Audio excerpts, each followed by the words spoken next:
اعوذ باللہ من الشیطان الرجیم، بسم اللہ الرحمن الرحیم۔ ہمارے خواجہ غریب نواز 14 رجب 536 ہجری 1142 عیسوی کے دن سوموار کے دن سستان، جو کہ ایران دیش کا ایک گاؤں ہے، وہاں پہ پیدا ہوئے تھے۔ کچھ لوگ ان کی پیدائش اور تاریخ اور جنم کی الگ الگ جگہ بتاتے ہیں۔ بہرحال 9 سال کی عمر میں آپ حافظ قرآن ہو گئے۔ خواجہ غریب نواز کی تعلیم ان کے گھر پر ہی ہوئی تھی۔ وراثت میں آپ کو ایک چھوٹا سا باغ اور ایک پن چکی ملی تھی۔ حضرت ابراہیم قندوجی سے ملاقات ہونے کے بعد جب دل کی دنیا بدلی تو اسے بیچ کر پیسہ غریبوں میں بانٹ دیا اور خود حق کی تلاش میں نکل پڑے۔ ہمارے خواجہ غریب نواز آپ نے اپنے پیر حضرت خواجہ عثمانی ہارونی رحمۃ اللہ علیہ کی 20 سال تک خدمت کی۔ اس دوران آپ حضرت کا بستر، کھانے کے برتن، پانی کی مشق اور اپنا سامان کندھے پر لاد کر گھومتے پھرتے۔ آپ نے 51 بار پیدل حج فرمایا اور 52 سال کی عمر میں 587 ہجری میں ہندوستان تشریف لائے۔ خواجہ غریب نواز اجمیر پہنچ کر آپ کو اسلام کی تبلیغ کا شروع کرنے سے پہلے کن کن حالاتوں سے دوچار ہونا پڑا، اس کو دہرانے کی ضرورت نہیں ہے، اور ہمارے چینل پہ اس کی ویڈیو ہے، آپ جا کے دیکھ سکتے ہیں۔ بہرحال آپ نے اپنی روحانی طاقت سے شاہی اور شیطانی طاقتوں کا مقابلہ فرما کر انہیں زیر فرمایا۔ آپ ہمیشہ لوگوں کے لیے کافی فکر مند رہتے تھے۔ آپ غریبوں، دکھی لوگوں کے مسیحا بنے۔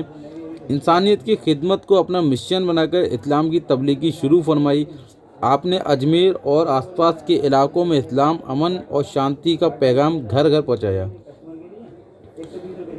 خواجہ غریب نواز آپ نے ایک ہی کپڑے میں زندگی بتائی۔ کپڑے پھٹنے پر پیبند لگا لیا کرتے تھے، اور پیبند لگاتے لگاتے اس کا وزن 6.5 کلو ہو گیا تھا۔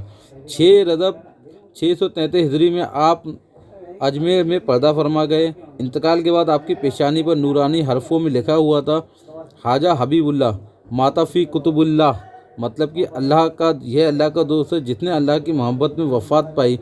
حضرت خواجہ معین الدین چشتی رحمۃ اللہ علیہ کی برکت سے ہندوستان میں اسلام کا نور پھیلا۔ آپ نے کبھی بھرپیٹ کھانا نہیں کھایا۔ کئی دنوں تک بھوکے رہنے کے بعد سوکھی روٹی کے ٹکڑے پانی میں بھگو کر کھا لیا کرتے تھے۔ آپ 24 گھنٹے کے اندر پورے قرآن شریف کی تلاوت کر لیا کرتے تھے۔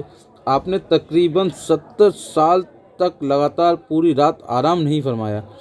آپ 70 سال تک دن رات کے اکثر اوقات باوضو رہے۔ آپ تو ولی تھے ہی، لیکن آپ جس پر بھی ایک نظر ڈالتے تھے وہ بھی ولی ہو جاتا۔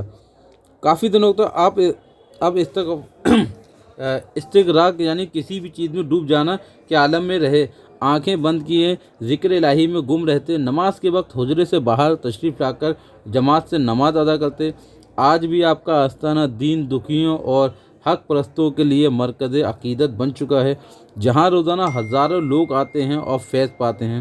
آج بھی اجمیر کو آپ کے نام سے دنیا میں جانا جاتا ہے۔ سالانہ اس کے دوران دنیا بھر کے لوگ آپ کے دربار میں دعائیں اور مرید مانگنے آتے ہیں۔